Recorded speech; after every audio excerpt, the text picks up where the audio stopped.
Hello students, मैं doctor Gajendra पुरोहित और आप देख रहे हैं हमारा यूट्यूब चैनल। स्टूडेंट मैं बताना चाह रहा हूं कि अगर इस चैनल पे है तो यहां पे मैं एमएसक्यूज कराता हूं, that is multiple select question.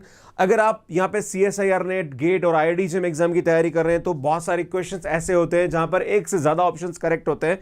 तो स्टूडेंट्स को जो कंसेप्ट होते हैं जो एक दूसरे के साथ इंटरलिंक करते हैं वो समझ में नहीं आते, तो मैं टॉपिक वाइज यहां पे वो कंसेप्ट डिस्कस कर रहा हूं। तो आज मैं आपके सामने बताने वाला हूं Hermitian and skew Hermitian matrix जो होती है उसके कंसेप्ट्स क्या होते हैं और उस पे बेस्ड जो हमारे पास MSQ that is multiple select questions होते हैं यार वो कैसे करते हैं वो बताने वाला हूं। इससे पहले अगर आपने मेरी सीरीज नहीं देखी है तो आप मेरी सीरीज देख सकते हैं, जहां पर मैंने जो लिंक है वो कमेंट में पिन कर रखा है या डिस्क्रिप्शन में देख सकते हैं। तो सुन देखिए, सुन क्वेश्चन देखते हैं। सबसे पहले बात करेंगे हर्मिशन मैट्रिक्स क्या होती है। अगर कोई भी मैट्रिक्स दे रखी है, अगर उसका कॉन्जुगेट का ट्रांसपोज ले और वो मैट्रिक्स खुद मैट्रिक्स के बराबर हो जाती है, such matrix is known as a Hermitian matrix, right. वैसे ए बराबर ए ट्रांसपोज होता है तो वो सिमेट्रिक मैट्रिक्स होती है, पर अगर बाई चांस उसके अंदर कॉम्प्लेक्स एंट्रीज है तो उस वाले केस में अगर हम कॉन्जुगेट करके ट्रांसपोज करें, कॉन्जुगेट का मतलब क्या होता है, जैसे कि बाई चांस वन प्लस जैसे एक्स प्लस आयोटा वाई, तो अगर इस टाइप का एलिमेंट है तो उसका कॉन्जुगेट लेंगे पहले, that is minus iota y, and then फिर जो मैट्रिक्स होगा उसको ट्रांसपोज करेंगे, राइट। जैसे ये टाइप की मैट्रिक्स है, क्लियर है। अगर हम इसका यहाँ पे ट्रांसपोज करें, मतलब कॉन्जुगेट लेके ट्रांसपोज करें, जैसे मैं आपको बताना चाह रहा हूं कि ये मैट्रिक्स हमारे पास दे रखी है, अगर मैं इसका कॉन्जुगेट लेता हूं तो ये आएगा one minus two iota minus three iota, है ना, राइट। इसलिए one plus two iota two and minus का टू आयोटा, देन ये दे रखा है three iota two iota and four, right. अब मैं इसका ट्रांसपोज लेता हूं, राइट, तो इसका ट्रांसपोज लूंगा तो वापस यही मैट्रिक्स आ जाएगी, गेटिंग माय पॉइंट। और ये दोनों बराबर है, मतलब ये हमारे पास क्या आ जाएगी, एक हर्मिशन मैट्रिक्स हो जाएगी, राइट। इसके हर्मिशन मैट्रिक्स के बारे में बात करेंगे तो इसमें क्या होता है, अगर हम कोई मैट्रिक्स लें और उसके कॉन्जुगेट का ट्रांसपोज लें, राइट, अगर आगे माइनस आ जाता है तो such matrix is known as a skew Hermitian matrix. जैसे हमारे पास स्क्यू सिमेट्रिक मैट्रिक्स होती है, सेम इसी टाइप से होता है पर यहां पे कॉम्प्लेक्स एंट्रीज हो जाती है, राइट। तो ऐसे केसेस में हम कॉन्जुगेट ट्रांसपोज का कंसेप्ट लगाते हैं। इसमें बताना चाहता हूं कि जब भी हमारे पास स्क्यू हर्मिशन मैट्रिक्स की बात आती है तो उस वाले केस में हमारे पास जो डायगोनल एंट्रीज होती है यहां पे जीरो होती है या फिर प्योरली इमेजिनरी होती है, राइट, है ना। स्क्यू सिमेट्रिक मैट्रिक्स में डायगोनल एंट्रीज हमेशा जीरो होती है, राइट, पर स्क्यू हर्मिशन मैट्रिक्स में जीरो के अलावा प्योरली इमेजिनरी भी हो सकता है। आप बोलोगे सर प्योरली इमेजिनरी क्या होता है, तो यार इस टाइप की, जैसे टू आयोटा आ रहा है, थ्री आयोटा आ रहा है, this is the pure imaginary. अगर मैं बोलूं कि five plus three iota, this is not purely imaginary, right, ये नहीं होना चाहिए, राइट। ओनली हमारे पास आयोटा के कोफिशिएंट्स होने चाहिए ना, तो ऐसी एंट्रीज जो होती है वो हमारे पास क्या होती है, प्योरली इमेजिनरी होती है। इनसे रिलेटेड कुछ कंसेप्ट को हम डिस्कस करते हैं, राइट। इसमें सबसे पहला जो पॉइंट है वो है कि diagonal element of hermitian matrix is always real, है ना। अगर हमारे पास कोई भी हर्मिशन मैट्रिक्स है तो उसके जो डायगोनल एंट्रीज होती है वो हमेशा क्या होती है, रियल होती है ना। हम जानते हैं, अगर मान लीजिए किसी मैट्रिक्स की एंट्रीज हमारे पास एक्स प्लस आयोटा वाई और अगर हमारे पास मैट्रिक्स जो है वो कॉन्जुगेट के ट्रांसपोज के बराबर आ रहा है तो इसका कॉन्जुगेट ले, तो इसका कॉन्जुगेट हमारे पास x माइनस आयोटा अगर ये दोनों बराबर होगा तो हमारे पास यहाँ पे क्या होगा, इसमें y 100% जीरो होना चाहिए, राइट, है ना। और y जीरो होगा तो हमारे पास जो एंट्रीज होगी वो क्या होगी, एंट्री होगी वो x होगी, दैट इज प्योरली रियल होगी, राइट। तो ये आपको ध्यान देने की जरूरत है। इसमें जब बात करेंगे हमारे पास diagonal element of skew Hermitian matrix, तो इसमें स्क्यू हर्मिशन मैट्रिक्स हमारे पास क्या होता है, a is equal to a bar का ट्रांसपोज, राइट, है ना, और आगे माइनस आ जाता है। तो हम जानते हैं अगर मैं एक एलिमेंट की बात करूं तो x प्लस आयोटा वाई, और यहां पे अगर जब इसकी बात करेंगे तो यार इसका कॉन्जुगेट लेंगे तो x माइनस आयोटा वाई हो जाएगा, राइट। तो यार x plus iota y is equal to minus x plus iota y, तो यार ये दोनों तो बराबर आ रहा, पर सुन ये नहीं आ रहा है x और माइनस एक्स का, मतलब x इज इक्वल टू क्या होगा, जीरो होगा, मतलब हमारे पास यहाँ पे प्योरली इमेजिनरी होगी या फिर जीरो होगी, राइट। तो ये ध्यान देने की जरूरत है। This is the second point. इसमें यहाँ पे जो आइगन वैल्यू होती है हर्मिशन मैट्रिक्स की वो हमेशा रियल होती है।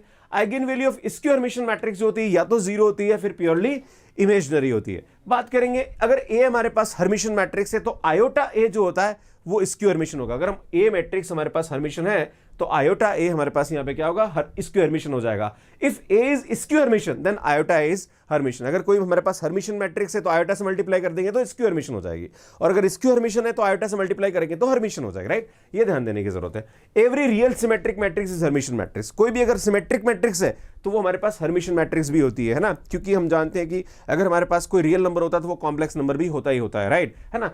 अगर हमारे पास कोई स्क्यू सिमेट्रिक मैट्रिक्स है तो वो हमारे पास स्क्यू हर्मिशन मैट्रिक्स भी होती है, राइट। उसको हम कह सकते हैं कि वो स्क्यू हर्मिशन भी है, क्लियर है। ऐसे ही अगर all positive integral power of hermitian matrix are always hermitian. अगर हमारे पास कोई हर्मिशन मैट्रिक्स ए है ना, अगर आपके पास ए कोई हर्मिशन मैट्रिक्स है तो ए स्क्वायर भी हर्मिशन होगी, ए क्यूब भी हर्मिशन होगी, ए पावर 100 भी हर्मिशन होती है, राइट। ऐसे हमारे पास सिमेट्रिक मैट्रिक्स में भी होता है ना, पर स्क्यू सिमेट्रिक मैट्रिक्स में लफड़ा पड़ता है, याद है ना।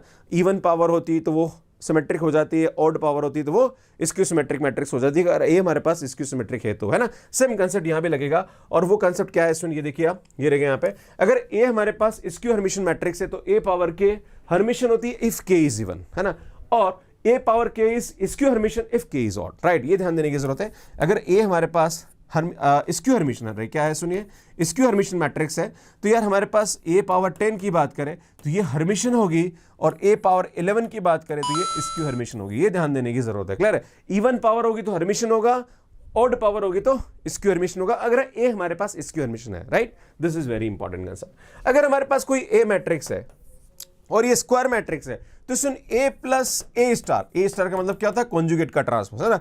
ये टाइप की जो मैट्रिक्स होती है हमेशा हमारे पास क्या होती है, हर्मिशन होती है। And A minus A star that is conjugate का ट्रांसपोज, ये हमेशा क्या होती है, स्क्यू हर्मिशन होती है। जैसे हम सिमेट्रिक मैट्रिक्स की बात करते हैं कि अगर ए हमारे पास स्क्वायर मैट्रिक्स है तो ए प्लस ए ट्रांसपोज हमारे पास सिमेट्रिक होता है, and A minus A transpose हमारे पास क्या होता है, स्क्यू सिमेट्रिक होता है, राइट। वही कॉन्सेप्ट है। अगर आपने सिमेट्रिक और स्क्यू सिमेट्रिक वाला वीडियो नहीं देखा तो आप आईटेप पे जाके देख सकते हैं। इसमें बात करेंगे if A and B are the Hermitian matrix of same order then A B is also Hermitian if A B is equal to B, है ना। अगर हमारे पास A and B Hermitian matrix है देन ए बी जो होगी वो हमारे पास हर्मिशन होगी अगर दोनों आपस में क्या करें, कम्यूट करें, मतलब A B is equal to B है। यहां पे जब हम बात कर रहे थे सिमेट्रिक और स्क्यू सिमेट्रिक वाले केस में, तो जब हमारे पास ए और बी सिमेट्रिक मैट्रिक्स होता है तब हमारे पास कंडीशन अलग होती है कि A B is equal to minus B है या A B plus B is equal to 0 होता है ना। यहां पे हमारे पास A B is equal to B होता है, राइट। ये ध्यान देने की जरूरत है। अब इस पे बेस्ट जो आए हुए क्वेश्चन है वो डिस्कस करता हूं। हमारे पास ये दे रखा है A is real symmetric matrix then B is equal to I plus iota A, है ना। ये हमारे पास आइडेंटिटी मैट्रिक्स है, राइट। तो इसके बारे में आपको बताना है कि यार ये क्या, इसके बारे में क्या यहां पे बोला जा रहा है वो सही है, राइट। अगर हमारे पास ए जो है वो रियल सिमेट्रिक मैट्रिक्स है तो हम जानते हैं कि वो रियल सिमेट्रिक है तो वो हमारे पास हर्मिशन मैट्रिक्स भी होगी, राइट।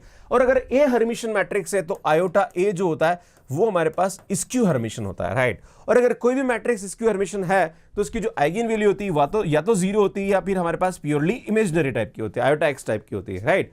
अब बात करते हैं, यहां पे बोला जा रहा है कि all eigen values of B are real. अगर हमारे पास हम जानते हैं कि जो आइडेंटिटी मैट्रिक्स इसकी आइगन वैल्यू हमेशा 1 1 टाइप की होती है। अगर मान लीजिए हमने ए की आइगन वैल्यू यहां पे ले ली iota and minus iota, right. हो सकता है इस टाइप की हो सकता है भाई, प्लस आयोटा आ रहा, माइनस आयोटा आ रहा एंड 0 आ रहा, भाई ये हो सकती है भाई एक जो हमारे पास आयोटा है वो स्क्यू हर्मिशन मैट्रिक्स है तो इसकी आइगन वैल्यू हमारे पास इमेजिनरी या 0 हो सकती है। तो यार जो बी की आइगन वैल्यू आ रही वो तो हमारे पास लाइक रियल नहीं आ रही, तो that's why this option is not correct, clear है। अब ये बोला जा रहा है कि B minus I is skew Hermitian matrix, है ना। तो यार बिल्कुल सही बात है, क्योंकि अगर हम आप बात करें आई तो इसमें आइडेंटिटी मैट्रिक्स को इधर लेता हूं तो ये आएगा B minus identity matrix is equal to iota है, और यार हमारे पास ये स्क्यू हर्मिशन मैट्रिक्स है तो ये भी स्क्यू हर्मिशन मैट्रिक्स हो जाएगी, तो यार ये हमारे पास करेक्ट हो जाएगा। अब आपसे बोला जा रहा है कि यार B minus identity is invertible, तो मैं आपको बताना चाह रहा हूं कि B minus identity is equal to हमारे पास आयोटा ए है, और हमारे पास इसकी जो आयोटा है ये स्क्यू हर्मिशन मैट्रिक्स है और उसकी आइगन वैल्यू हमारे पास 0 भी हो सकती है और इमेजिनरी भी हो सकती है, और 0 आइगन वैल्यू तो उसका डिटरमिनेंट 0 भी हो सकता है, तो यार ये इन्वर्टिबल तो नहीं होगी, राइट। अभी बोला कि B is invertible, yes B is invertible, है ना। बी इसलिए इन्वर्टिबल होगा क्योंकि हमारे पास बी इज इक्वल टू आ रहा आइडेंटिटी प्लस आयोटा आ रहा, राइट। और आइडेंटिटी की सभी आइगन वैल्यू 1 होती है और आयोटा की आइगन वैल्यू या तो इमेजिनरी होती है 0 होती है, तो आप कोई भी कॉम्बिनेशन लेंगे तो यार इस बी की जो हमारे पास डिटरमिनेंट होगा वो 0 नहीं होगा, राइट। तो यार ये हमारे पास क्या आ जाएगा, करेक्ट होगा। तो यार इस तरह से इस क्वेश्चन को हम यहाँ पे सॉल्व करता है। इसमें क्वेश्चन देखिए, A and B are the Hermitian matrix of same order and AB is equal to BA, दोनों एक दूसरे के साथ कम्यूट कर रहा, then which of the following is true. इसमें अगर हमारे पास ए और बी हर्मिशन मैट्रिक्स और दोनों एक दूसरे के साथ कम्यूट करते हैं तो उस वाले केस में ए बी जो होती है वो भी हमारे पास हर्मिशन मैट्रिक्स होती है, राइट। ये ध्यान देने की जरूरत है। अगर ए हर्मिशन है तो उसकी पावर भी हमारे पास हर्मिशन होती है ना। अगर ए बी हर्मिशन है और ये हमारे पास कमिट कर रहा तो ए बी हर्मिशन होगा और उसकी भी पावर हमारे पास क्या हो जाएगी, हर्मिशन हो जाएगी। ये बोल रहा है कि बी स्क्वायर में भी square hermitian, no this is not correct. अगर बी हमारे पास हर्मिशन उसकी सभी पावर हर्मिशन ही होती है, स्क्वायर हर्मिशन नहीं होती है। ये बोल रहा है कि A and B are hermitian and ये कमिट कर रहा तो A B hermitian, yes it is correct. तो सी हमारे पास यहां पे क्या जाएगा, इनकरेक्ट हो जाएगा। इसी टाइप से नेक्स्ट क्वेश्चन देखते हैं, A B the skew Hermitian matrix then which of the following is correct. ये बोल रहा all eigen values of A cube are real. अगर हमारे पास ए स्क्यू हर्मिशन मैट्रिक्स है और यहां पे ओड पावर है तो ए जो ए क्यूब होगा ये भी हमारे पास स्क्यू हर्मिशन मैट्रिक्स होगी। स्क्यू हर्मिशन मैट्रिक्स के आइगन वैल्यूज या तो प्योरली इमेजिनरी होती है, 0 होती है, तो यार यहां पे रियल नहीं हो सकता। This option is not correct. All eigen values of A power 4 are real. अगर ए हमारे पास स्क्यू हर्मिशन मैट्रिक्स और उसकी इवन पावर है तो वो हमारे पास हर्मिशन मैट्रिक्स हो जाएगी और हर्मिशन मैट्रिक्स की सभी आइगन वैल्यू रियल होती है हमारे पास, तो ये ऑप्शन करेक्ट हो जाएगा। ऑल आइगन वैल्यूज और ए पावर 5 आर रियल। भाई साहब ए हमारे पास स्क्यू हर्मिशन मैट्रिक्स है, उसकी ओड पावर स्क्यू हर्मिशन होगी, इमेजिनरी आइगन वैल्यू होगी या फिर 0 होगी, that's why this is not correct. और ये हमारे पास इवन है तो ये हर्मिशन हो जाएगी, इसकी आइगन वैल्यू रियल हो जाएगी, राइट। तो इस तरह से इस क्वेश्चन को हम करते हैं। सुनिए क्वेश्चन देखिए, अगर ए हमारे पास स्क्वायर मैट्रिक्स है तो ए प्लस ए स्टार जो होता है, मतलब कॉन्जुगेट का ट्रांसपोज हमेशा हर्मिशियन होता है। यस इट इज करेक्ट, है ना। Diagonal element of A plus A star real, अगर हमारे पास कोई मैट्रिक्स हर्मिशियन है तो इसकी जो डायगोनल एंट्रीज होती है, प्रिंसिपल डायगोनल एंट्रीज होती है, वो हमेशा रियल होती है। Yes it is correct.